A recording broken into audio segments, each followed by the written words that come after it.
Last week I got the horrible news that Arches watercolor paper is no longer imported to South Korea. For the last few months I've been wondering what has happened to the Arches. It's just not on the shelves anymore. So last week I went to my local Alpha manager. Alpha is one of the biggest art stores here. And I asked him what happened to the Arches. He had no idea what I was talking about. So he let me use his huge catalog and I went through it. Tons of watercolor papers, but Arches is not there. Now, while I do like the Fabriano Artistico hot press paper, it's just not Arches.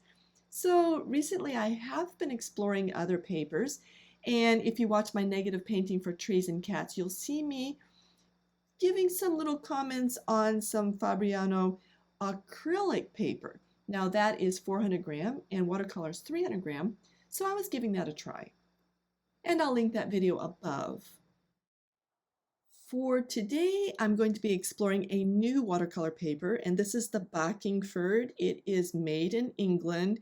It's acid-free, archival. It doesn't say whether it's cold press or hot press, but I'm assuming it's pretty similar to the hot press, the Arches that I like. It's got a very smooth texture, which I really appreciate. I will be painting my first painting on this, and as I paint it, I'm going to be making comments on what I think are the strengths, and I will also give some comments on my reservations. So one of the biggest things that I look for in a watercolor paper is, can I get it very wet so I can do wet and wet painting?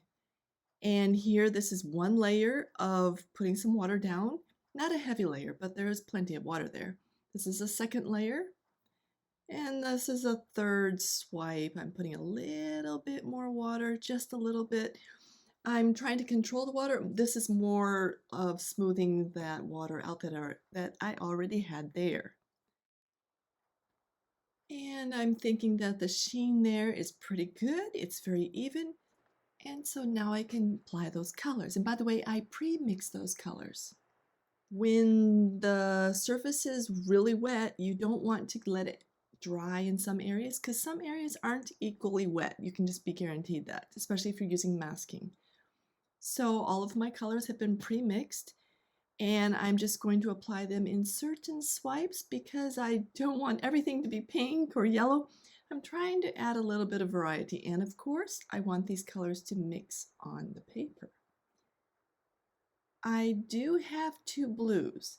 The reason I have two blues is this cobalt teal. It's a Daniel Smith. It is a little bit granulating and it looks a little bit dirty if you have just a granulating color for a sky. So just because it's granulating. So I put in a little bit of phthalo blue, and that makes the color even because phthalo blue is non-granulating. Okay, so now I just tilt all of the colors. I'm being kind of careful where that blue and the colors go because I do want to have yellow chicks. And I don't want blue staining those chicks. So I'm being a little bit careful with how I, let the water and the colors blend. And I'm doing this in real time. I want you to see how I mix the colors and add more colors. This is tricky because sometimes if you add more colors you could get blooms, but it's still so wet you're not going to. And I'm only using 5 colors for this painting, but I'm not just getting 5 colors.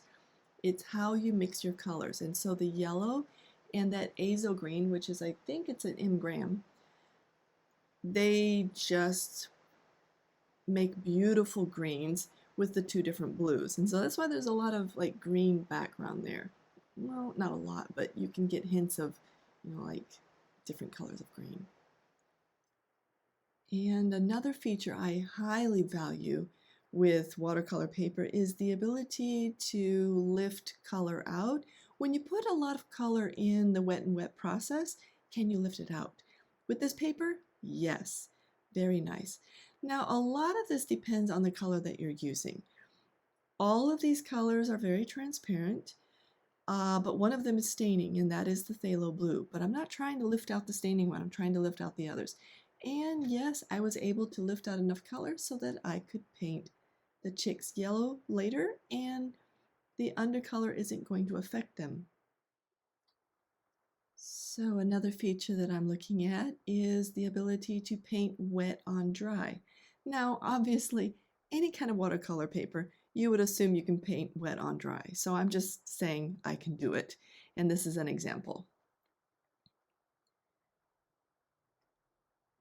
Another thing about painting wet on dry, though, is some watercolor papers will only allow you to put on one layer, and then they don't like additional little dabs of color or you pushing color around. And I find that this paper is quite forgiving. I can put in my color, the basic color, I can move the colors around, and then something that I need to do is dab a bit. So if you take your brush and you have, for example, magenta on it like I do right now, and you just drag your brush down, that bead of color is going to follow your brush, and where you lift your brush, you're going to get a bloom of color. But if you dab in color, you're going to get bloom, bloom, bloom, bloom, bloom. Those blooms, if you're painting a little bit damp paper, are going to spread out, and that is how you get beautiful color blends. And this paper allows that quite well. And I'm doing the second ear. I'm going to speed this up because you've already seen me do one ear. But when you're doing your watercolor, go slowly. And if you need to apply layer upon layer upon layer, which I am able to do, and I am able to lift color out, move color around, yes, this is a good watercolor paper for those features. And obviously I can apply multiple layers. I keep adding colors that you are not seeing in front of you. So I'm using now Daniel Smith, I think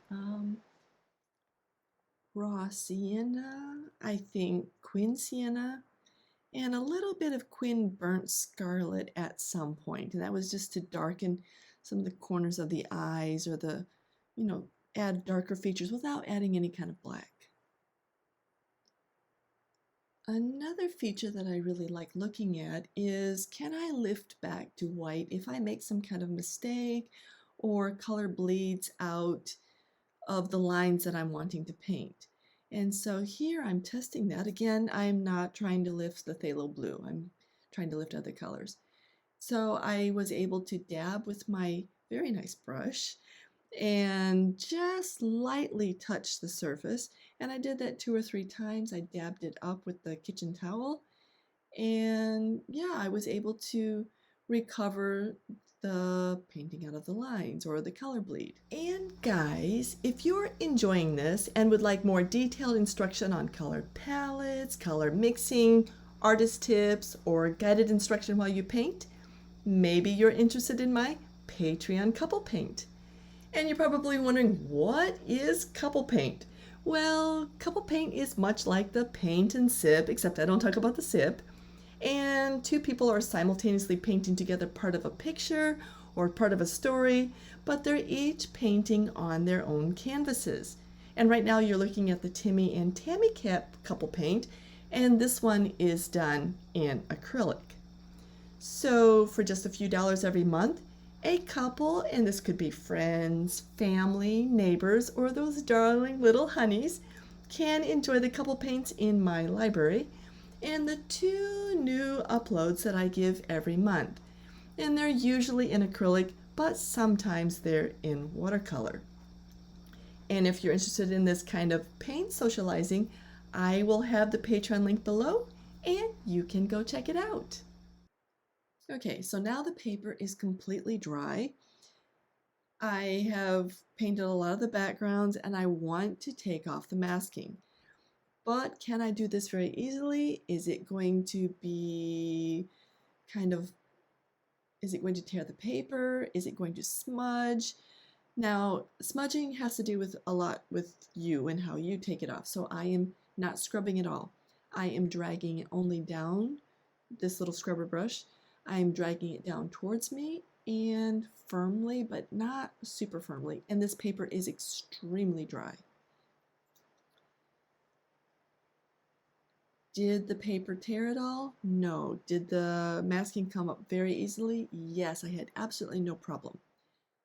Now, I have had in the past some problems with the masking melding into the paper, and this had to do with me.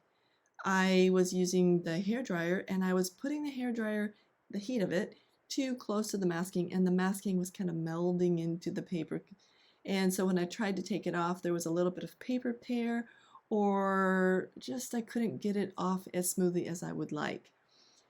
I've heard other people say that after 3 days of leaving the masking on, they do have the same kind of problems. I've never had that, but it's been reported quite a lot. So a lot of it depends on, you and the paper and how you are treating it and maybe the atmosphere. This point right now, I have just taken off the washi tape, which I am now using around my paintings, and it came off beautifully off of this one. But my second painting, because I'm doing, couple paint, and I want to have painting A and painting B, my second one, I wasn't as successful. And this is a close-up of the paper tearing quite a bit, and it tore twice. And I realized it was my problem. I was in a hurry when I was trying to dry the painting, and so I put the hairdryer, and the heat was too much. So the washi tape glue actually melted into the paper, and I had all kinds of problems on the lift. And so now we have the last thing that I'd like to make a comment on, and that has to do with paper buckle from the layering. And I didn't really know this until after I finished the painting and turned the paper over. I was feeling some kind of buckling, and I've felt that before with a lot of paper, but I do want to comment on that because here, this paper, it was quite significant. The largest area where it was most significant was the Easter egg in the foreground. And I did get that wet in wet kind of again at the last so that I could get some color bleed and then dab in some extra color. So I could do wet and wet once, but wet and wet twice could be a problem for this paper. And it's just good to know. So my final thoughts, am I going to use this paper again? What qualities did I appreciate? And what are my reservations? Well, I'm not sure if I'm going to use it again because I do love so many qualities. There's one reservation I have. Let's talk about the good qualities though first. I do like that the colors are very liftable. It takes a lot of water abuse, as in wet and wet, and then you can add more layers. You can move the water and the colors around on those layers. And yeah, those are some of the huge strengths that I really value. The one thing that I couldn't figure out, and I didn't realize it so much until the second painting when I was painting the flowers, I couldn't get the flowers to paint wet and wet or for the colors to flow very easily. I had to do a lot of pushing. I did that for the rabbit, which was fine. I wanted to push those colors around in certain areas, but it was really noticeable when I was trying to do the natural petal color. I couldn't get the flow of water after the first initial wet and wet. And that's why I did a second painting. The first one I didn't like because I couldn't get that flow. So I did a second painting and I still don't like that one. So I'm going to do a third because I'm a little bit of a perfectionist and I really want to see how much I can push the limit and just really see if I can get a little bit more color flow there and the petals to look more natural. So that is my one big reservation for not using this paper again. While I do like so many aspects, that one reservation is kind of slowing me down. So let me read from the cover of the Bockingford watercolor paper package, and then we'll discuss what they say about their paper. It's very interesting. They say, it, meaning the watercolor paper, its attractive surface is created using natural woolen felts that give it a distinctive random texture. Wow, woolen felts? I've never heard of that before.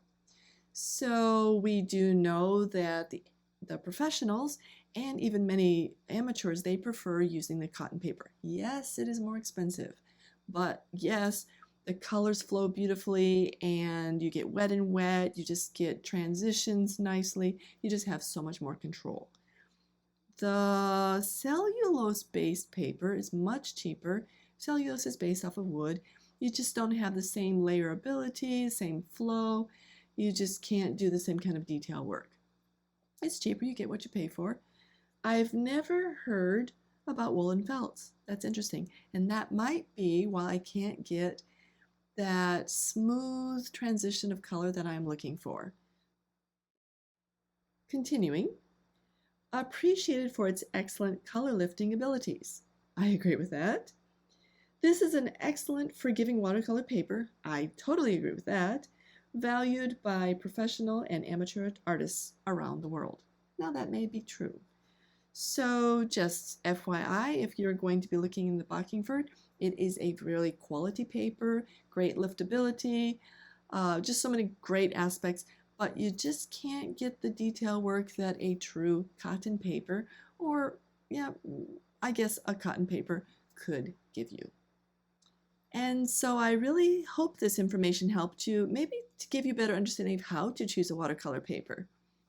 Anyway, if you are interested in the topic of what is most important in watercolor painting between the brushes, the paints, and the watercolor paper, make a comment below and we can talk about it.